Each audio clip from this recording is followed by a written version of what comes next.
Welcome to Below the Line, where we talk about working in Hollywood from the crew perspective. My name is Skid. I'm a former assistant director and your host. Today, we're talking about 8-Bit Christmas, currently streaming on HBO Max. A holiday nostalgia tale reminiscent of A Christmas Story, but set in the 80s and trading its Red Ryder air rifle for a Nintendo Entertainment System. At Rotten Tomatoes, the tomato meter score is 77%, and the critics' consensus reads, "For viewers seeking an undemanding and sweetly nostalgic ode to Yuletide seasons past, 8-Bit Christmas boots up without a glitch." My guest today is Avery Plewes, costume designer for the film. Avery, you've pursued film work as a career since 2011, but you've actually been designing since 2007. We'll talk more about that. Other notable projects of yours have included 2019's Ready or Not, 2020's The Craft Legacy, and Peter Berg's upcoming limited series Painkiller, expected sometime in 2022. Welcome to Below the Line. Thank you for having me. Glad you're here, Avery. Listeners, this is your spoiler warning. But first, Avery, as we like to do, talk to me about your history in the film business. What inspired you to start? It wasn't actually something I necessarily was really invested in pursuing. It was more by chance. I was working in fashion, and it was sort of during the recession in 2007, 2008, roughly, when everything was kind of crashing down and people weren't necessarily hiring people. But the film business kind of never seems to slow down. I know what you mean. And I was working retail at the time, and there was a woman who was did our alterations, who's also a seamstress in film, and we sort of started talking, and she suggested I try film. My uncle is also a scenic painter, and he's like a 30-year IATSE veteran, and so I kind of picked his brain about it a little bit, and I happen to know a couple of people within IATSE. So I applied to be a permit within the union, and because I had so much fashion experience and I knew how to sew, I was accepted, and I was super green. I had my first day on set, and it was kind of love at first sight. I was like, this is the coolest. And fashion is so insular in terms of who you meet and who you work with. And the thing that I love about set was I went to a performing arts high school where we had different majors, and that was the first time I ever liked school. And then being on a film set really reminded me of that environment of being around all these creative people with different abilities that were different from my own, but we all came together to kind of create this one collective thing.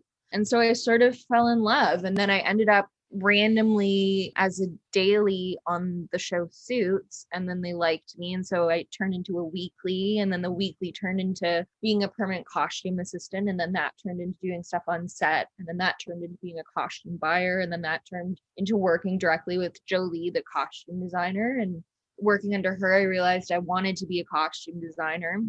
And then I was at a point where a lot of my friends actually from the high school I went to were also working in the film industry as production designers, more into the commercial world and music videos. And so I reached out to them and I was like, hey, I will do anything you need, or if you hear of someone needing a stylist or a designer, I'll do it on the weekend. And so I was doing Suits Monday to Friday, sometimes Saturdays, and then on the weekends I was doing short films and music videos.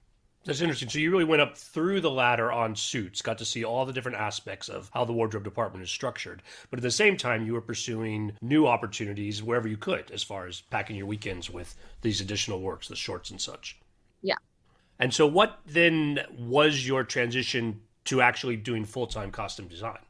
A lot of people think that this stuff happens overnight because you'll get that one project that's a hit, and it's such a hustle. But when I first started, I had met this costume designer named Alex Kavanaugh. She actually ended up doing the breakdown for me in Ready or Not, but she became a mentor for me and someone when I was working on Suits and I didn't understand certain things. I'd call her from the bathroom and be like, hey, Alex, what does this mean? I don't want to mess this up.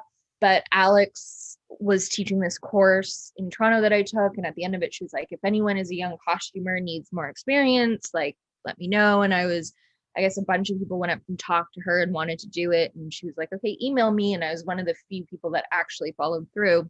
So she trained me, and I ended up doing the short film with her, doing set for her. And there was someone on set who was helping a friend named Stella McGee, who directed Gene of the Joneses, which was my first feature film. But we just like hit it off and became friends. And Stella had all of these incredibly written scripts that I found really inspiring. And there were certain skills that I hadn't quite honed when I was on Suits, like how to do a proper script breakdown.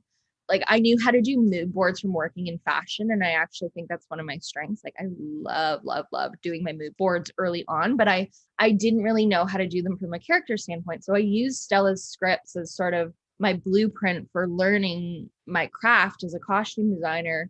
And I did mood boards for her movies that didn't have financing that she could send out to potential investors or producers. And then Stella finally got her financing for Gene of the Joneses, which premiered at South by Southwest. So I did that. But then, when you're first designing or you're first trying to be a head of department, you'll get a job here or there, and then you have to go back to being like a costume buyer or an assistant designer. Some people work as stylists and do both, but I really do not like styling. Once I understood what costume design was and you could create things off of a script and tell a story with clothes, there's nothing less interesting to me than styling. It does not do it for me. I also have friends who are stylists who I think are incredible at it, and I would much rather like recommend someone go see them than me. So yeah, it was a battle to kind of break through. So I was really lucky to find and meet people who were supportive, like Chris Hargadon, who designed Hannibal. I was his buyer on Hannibal, and then he also designed the Umbrella Academy. So Chris would hire me on projects even if he knew I would have to leave to do something, because he really believed in me and supported me. And I also there's kind of a common knowledge in our department that often the best costume buyers are actually designers, because they can put on the glasses of the costume designer they're working for and find the things that they know that person would like.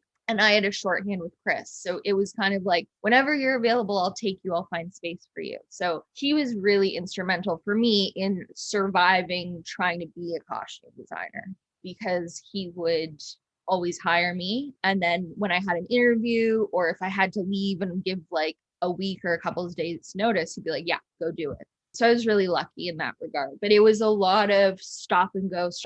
There was one year, I think I had 6 interviews. I didn't get any of them. And then I had 3 films that I did get, and they all went down. And so people don't understand or know that side of the industry, where it's constant rejection and disappointment sometimes. Avery, before we get too far, I want to ask you about mood boards, because I'm not sure I'm familiar with how that works in the wardrobe department.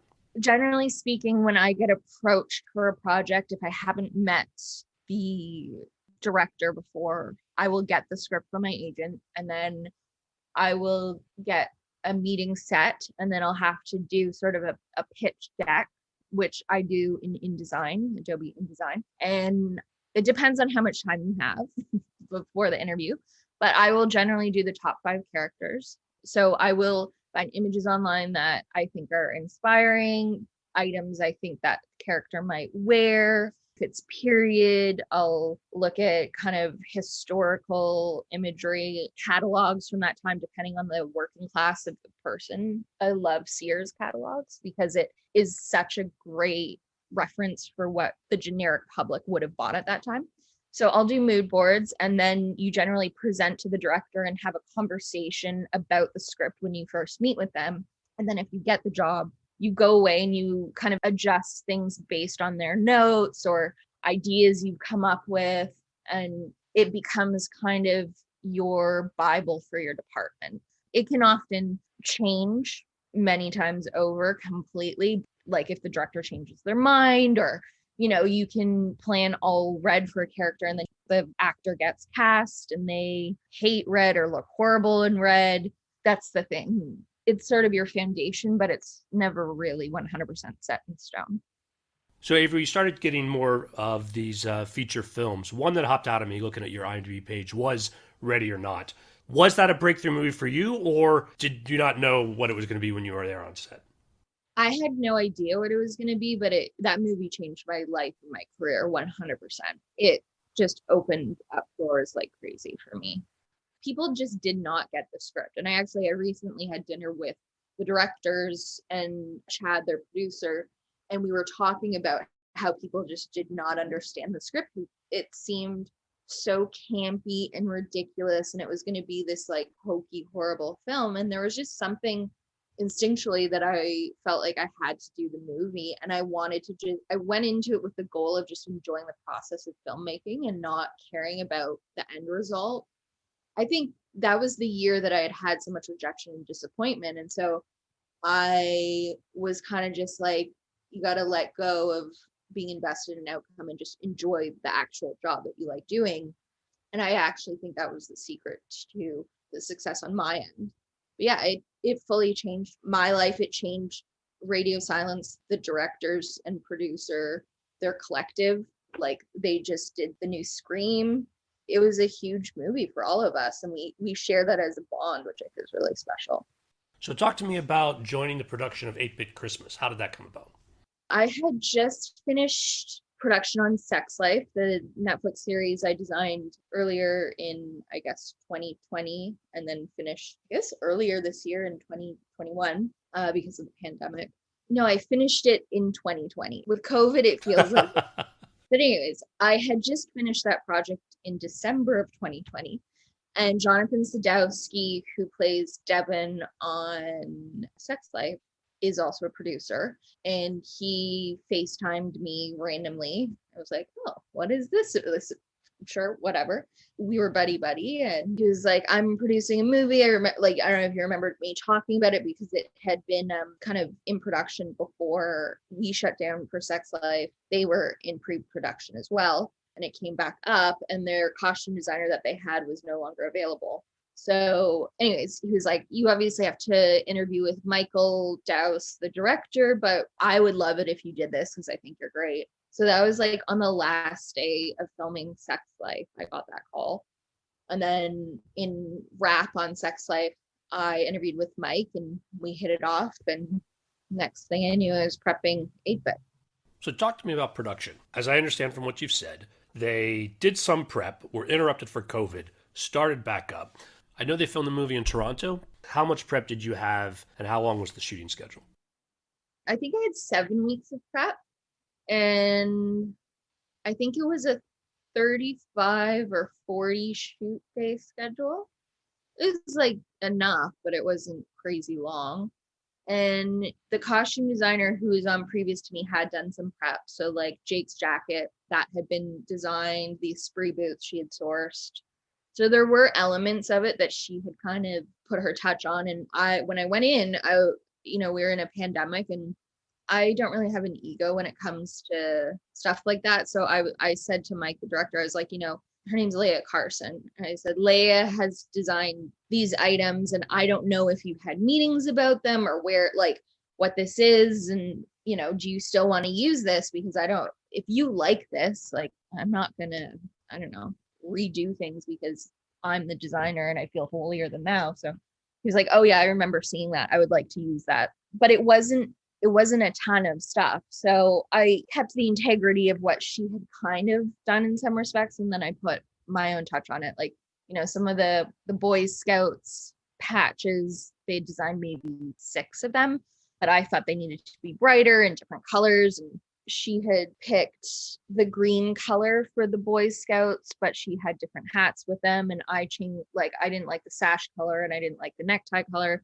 There were certain things that she had sort of already sourced but hadn't been executed. And then stylistically, Mike and I felt aligned to do different things. So, but she had really only, I think, in terms of what I did, she had worked a lot on Jake, the character Jake, but everyone else had not been cast yet.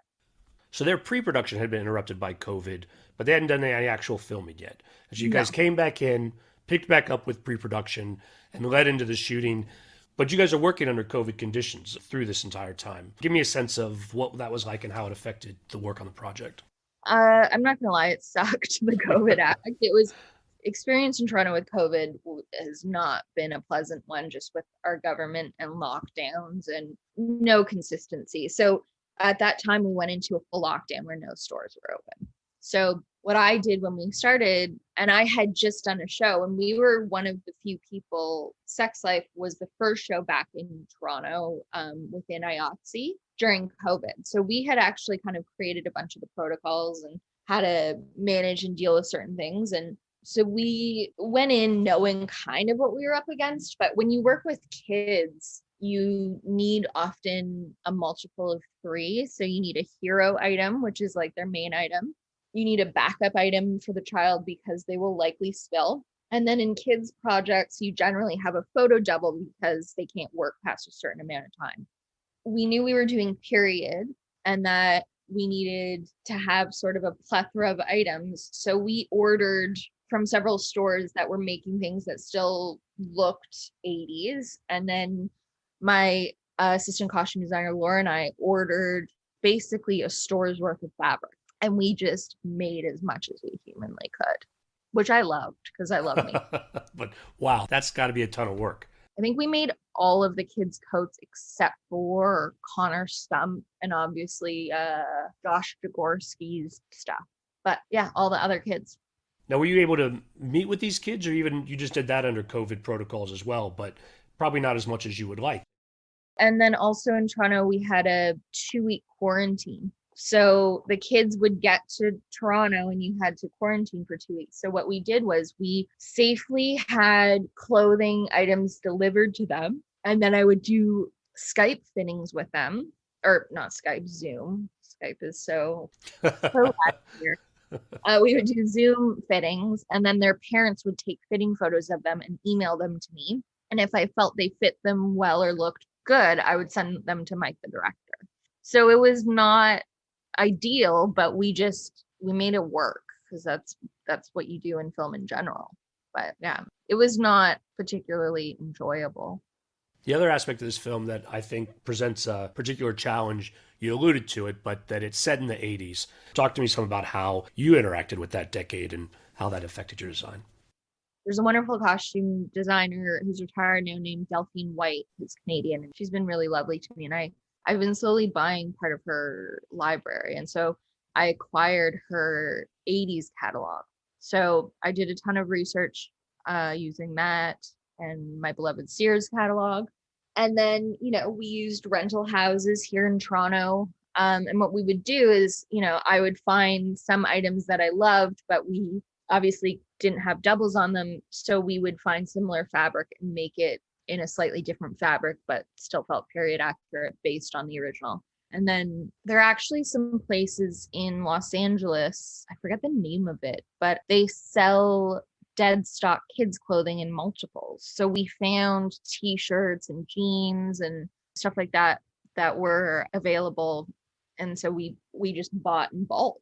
And then Jake has those kangaroo shoes, which was actually, it was so frustrating getting those. I ended up finding the email address of like the president of Kangaroo in Germany because we couldn't find him in his size anywhere. And one of my buyers ended up emailing her and then giving us the email. It was just like ridiculous, but I had to have the kangaroo shoes for the director. Like they had to be those ones.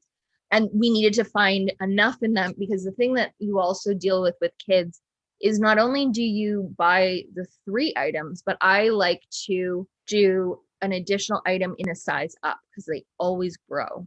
So for Winslow, I bought 3 pairs of shoes, 3 different sizes of shoes, and he ended up growing through all of them by the end of the show.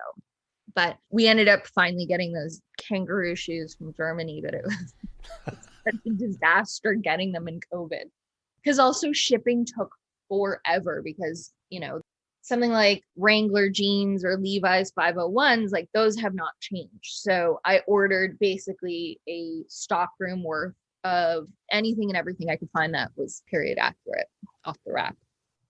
So following up on the idea of finding specific articles of clothing, in this case of the shoes requested by the director, but talk to me about your general approach to designing the look for a specific character. Generally, it comes from the page because you'll get clues about who they are as a person, their interests, their demeanor. For instance, the character Jeff Farmer, he is a pathological liar and kind of schmarmy. And so I wanted him to have these like kind of, and it's scripted that he's wearing a Fox Valley pub t-shirt. After I read that, I was like, oh, he should have like kind of ridiculous graphic tees. Like that's kind of his thing. There's a kid's birthday party in the movie where they're at a roller rink and he's wearing a tuxedo t-shirt. And I said to Mike, what do you think about the director? What do you think about a tuxedo t-shirt? And he was like, oh, those are in all my movies. And I was like, oh, perfect. Great. Didn't clock that even though I've seen your work, but perfect. To me, I was like, oh, he would for sure show up in a tuxedo t-shirt because he's that kid. And then it really, for me, it always starts on the page. And then also you look at culturally what was really relevant at the time. Mikey Trotter, he's sort of the cool kid who's into Americana and the army. And so it was looking at specific types of camo from that time, certain prints that were interesting and a little different. And even he wears, he has Jordans in the movie, which you never really see, but I specifically picked black toe Jordans, which were actually banned by the NBA for the movie because I thought he would be like the cool kid that would have Jordans. So it's little details like that. And it's also what's period accurate, which can kind of throw a wrench into it at times, but it's part of the challenge that I love my job. Tell me about designing for the twins, Tammy and Teddy.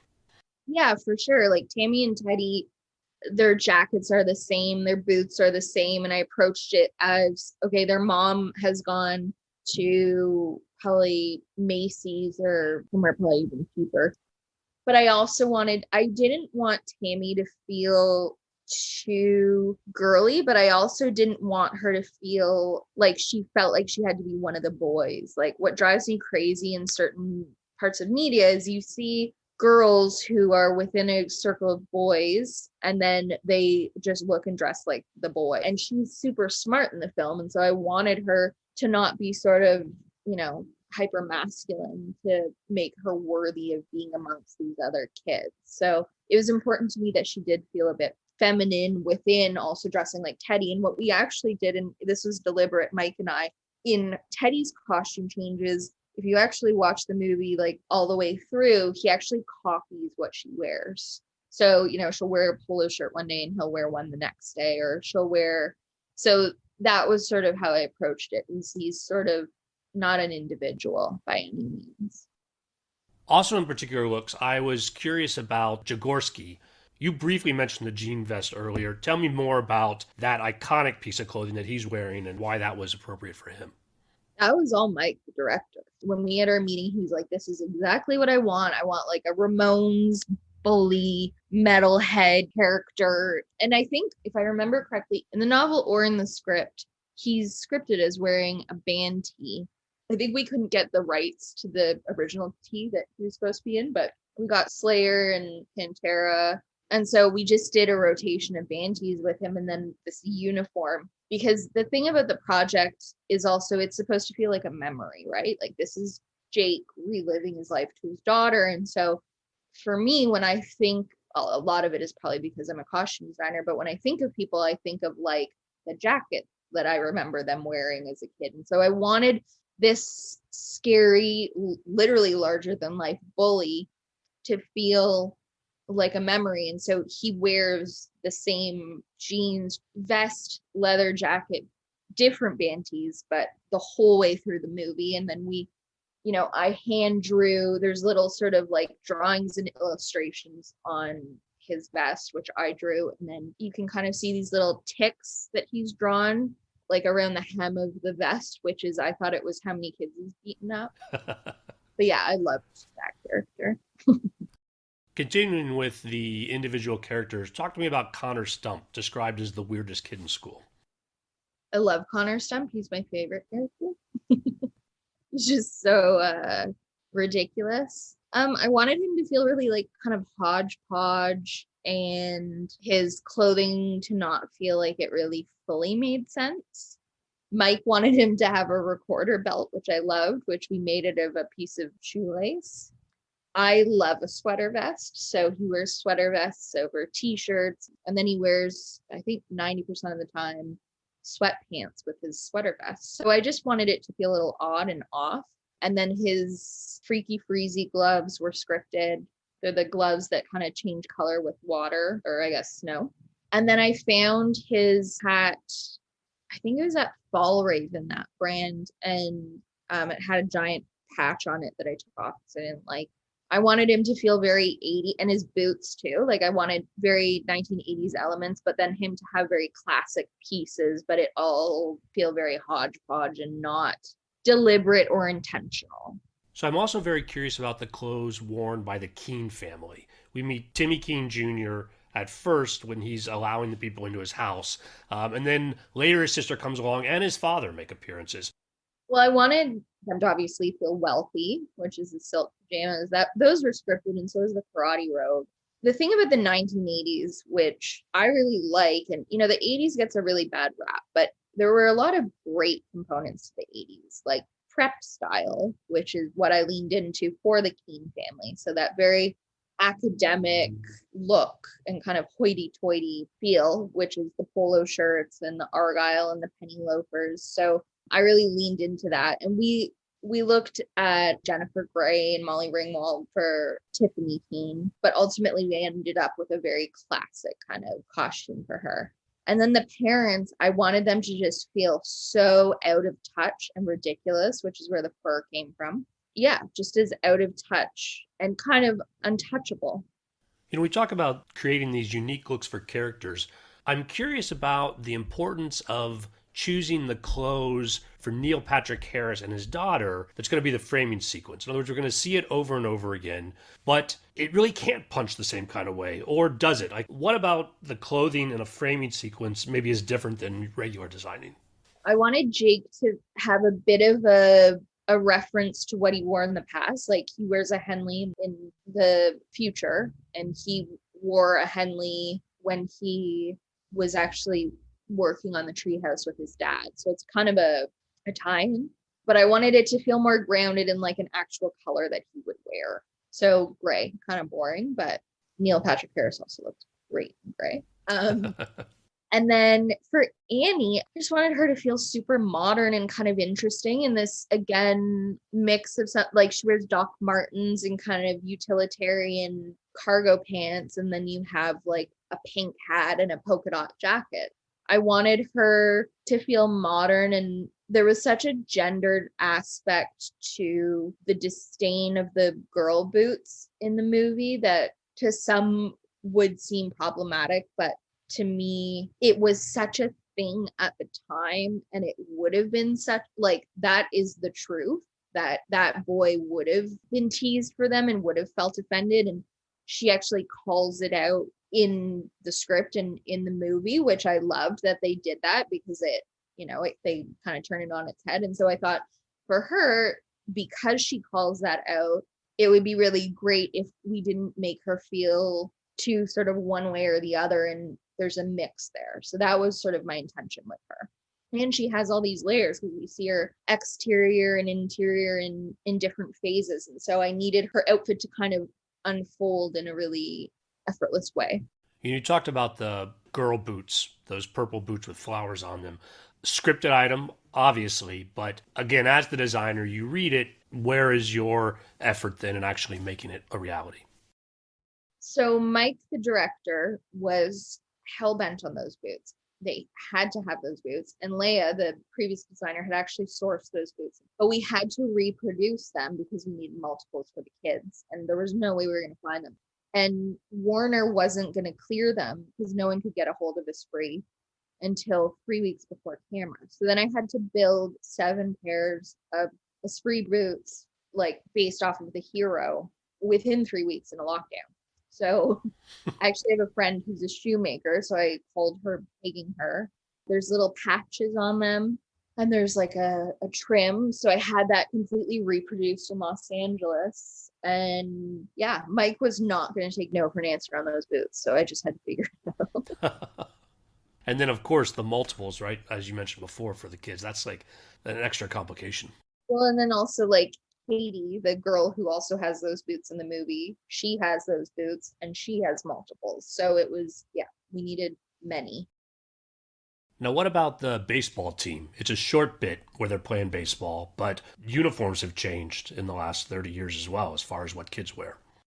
They pulled those uniforms up in the schedule and I had to do them in a day, which was not great for period. But my assistant designer, Laura, managed to find a company that had the shirts and in the color we wanted that were the material that would have been accurate at the time, which I found so odd that anyone in today would want to buy, but I was very happy that they did. And then I wanted the matching hats, but the beak of a baseball cap was much more narrow then.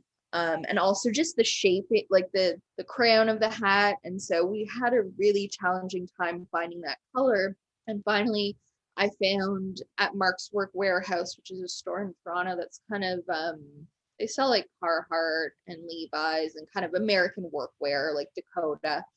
They had white baseball caps that had a patch on them, but they were the kind of polyester foam trucker caps that were such a thing at the time. And so we ended up ripping the labels off of the front and then I hand painted them all. And then we had the logo laser cut in vinyl and ironed them on. So yeah. It was a bit of a time making that team, but I actually love the way they turned out. Now, you talked about your influence on the patches of the Ranger Scout uniforms. There's a lot of them. You have both, not just the kids, but the adults as well. I mean, that's a lot of work that goes in on that. Yeah, they added about 20 the day before. And luckily, we weirdly had enough. I loved doing the Loyal Ranger Scouts. I had such a fun time with that. And it came down to thinking about the characters and what badges Farmer would have earned versus Jake, or what Trotter would have earned versus Olsen and their interests. And so we kind of designed all of the patches based on that. Now, if you're doing a Christmas movie, there's going to be at least one Santa suit somewhere in the film. Oh, I have a very boring answer to that. We rented those from a rental house in Toronto. So Santa suits could come generic. Just make sure they fit the person that's going to be in them. Well, and also we want for the script, it was, they're supposed to be cheap mall Santas, right? So I wanted to design them and have them, but the elves I designed head to toe. We made their shoes and everything, which I loved doing. That's a good segue into some specific scenes. So let's talk with the mall, where we've got the Santas and also adult elves. It was interesting being in a mall when we were in a lockdown and people weren't allowed to be in malls anymore. So that was kind of hilarious. Yeah, it was interesting and dressing a ton of people and kind of a trip to be in a world of 1980s. And so working background in the mall, you're not doing a Zoom fitting with each of them. Maybe under COVID, you guys are doing it maybe a little thinner than the normal scene of that size, but there's still a lot of people in there. There was compiling that they did, if I remember correctly, but no, my background coordinator, Claire Lebec, is incredible and she did a great job. So I think we did a lot of background fittings, but then on the day we would dress people head to toe, pretty much everyone. So other scenes that struck me as peculiarly 80, I'm thinking of all those kids in the schoolyard, that would be a huge challenge as well. Yeah, well, and just kids in general, like keeping their attention span to try on clothes. It's the last thing they want to. They're like a kid like me who loved clothes, but that's very rare. So Claire and then also Ming Wong, who worked with her, they were angels for dealing with that. What about the roller rink? That was fun. That was a fun day. Yeah, I mean, that was pretty simple. A lot of actually the people at the roller rink were people who roller skate regularly. I feel like if you're into that kind of level of nostalgia, you tend to aesthetically veer towards retro-y kind of clothing. So a lot of them came dressed in straight up 80s clothing. It was pretty impressive. Now, I was also struck by the costumes on Christmas morning where the family's all in PJs. I built both of those PJs for the kids. So Lizzie, I designed, those are two of I just love those costumes. And then the parents, I felt like they would not have Christmassy pajamas, but they would buy them for the kids. So, and the little kind of nightie that Kathy Doyle wears, I just loved, and she loved it too. That was actually new off the rack from a store in Toronto, which I was like, oh, people still want to wear this. That's interesting. But she loved it too. And it for June Diane, like this was such a love letter to her mom. And so I think she really felt it. So that was good. That's always a nice feeling when the actor really feels it. That was one of her favorite items too.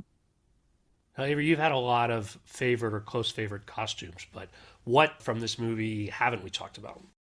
Lacey dog. The Chinese crested dog's surgical gown is my favorite. Love that. So the dog is in a surgical gown. Tell me about how that came together. We had to do a still photo shoot with the dog, and I had to do tailor measurements of the dog. I did illustrations of the dog in the gown for the director to approve. It was like a whole dog and pony show, literally. And yeah, we even made it in one fabric, and Mike asked for it to be made in another. It was intense, but I loved it. I mean, how often do you get to make a costume like that for a dog? It's so ridiculous. But yeah, that's my favorite costume in the whole movie. Now, we talk about these individual costumes and all these little details, but of course, your work has to integrate with the work of all these other creative people. How do you think the movie came together? I think it looks good. It was tricky because I've found with COVID, you get a little bit fragmented with the HODs that you usually work with so closely. Everything was on Zoom calls, and my office was in a separate building. And the last project I did was actually the first time I've been in person with a production designer and DOP since COVID, which felt like such a weird luxury. But I think it looked good. I have a shorthand with Andrew Stern, the production designer, because we've worked together before. We did Ready or Not together. And Sammy, it was my first time working with him, but it was pretty straightforward. And Mike was very specific about what he wanted, the director. So yeah, I think it all works nicely. So what's next for you, Avery? I'm taking a little bit of a hiatus. I have some stuff I'm kind of talking about for the new year, like probably in the second quarter, but I haven't had time off in over a year and a half, which I think is a luxury to have a job in COVID. But it also, not in a pandemic, the film industry is such a challenge to work in, and you get so sort of exhausted after a production, but then you add the weight of the pandemic, and I'm taking some time to kind of reevaluate my goals and the types of projects I want to design. But there are some things that I'm in talks to do, but I can't talk about yet. Well, I imagine you'll be back on the circuit when Painkiller comes out, although I don't think they've set an actual release date for that yet. No, I don't think they haven't. Yeah, I think that project I'm really proud of. I did over 700 costumes in different time periods. So, and I think the story is going to resonate with a lot of people. So I hope it does well. And yeah, I really want to watch it. I think it'll be really well done. Well, Avery, enjoy your time off in the meantime. I hope to get you back on the show in the future. Thanks so much for your time today. Thank you. Thank you very much for having me. Listeners, that's a wrap on Season 9. The wait for Season 10 will be short, however. No episode next week on account of the holidays, but new episodes will quickly follow in the new year. You can also peruse the back catalog at the website, belowtheline.biz. That's B-I-Z. Most of our material is evergreen. All episodes of the podcast are also now on IMDb, so you can cross-reference the film credits of our guests. Please subscribe wherever you get your podcast, and rate us if you like what you hear. If you've got questions or comments, you can send email to Skid, S-K-I-D, at belowtheline.biz. If you're still on Facebook, we are too. You can find photos and other behind-the-scenes materials at Podcast Below the Line. And finally, you can follow the podcast on Twitter and Instagram. It's at Pod Below the Line. Thanks to Curtis Five for our music and John Wan for our logo. The logo is available on t-shirts, mugs, and stickers at redbubble.com. Loyal listeners, your support this season has been much appreciated. Tell your friends. As I mentioned before, we will be back again in the new year.